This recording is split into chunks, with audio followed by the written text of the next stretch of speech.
कोनिदाला पवन कल्याण गारू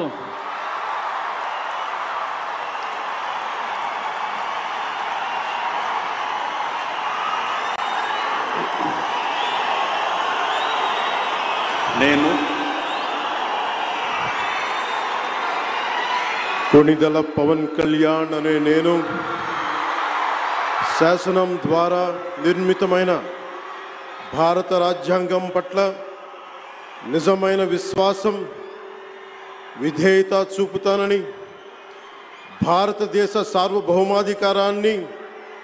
సమగ్రతని కాపాడుతానని ఆంధ్రప్రదేశ్ రాష్ట్ర మంత్రిగా నా కర్తవ్యాలను శ్రద్ధతో అంతఃకరణ శుద్ధితో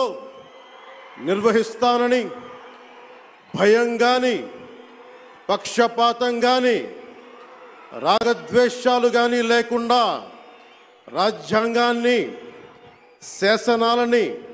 అనుసరించి ప్రజలందరికీ న్యాయం చేకూరుస్తానని దైవ సాక్షిగా ప్రమాణం చేస్తున్నాను।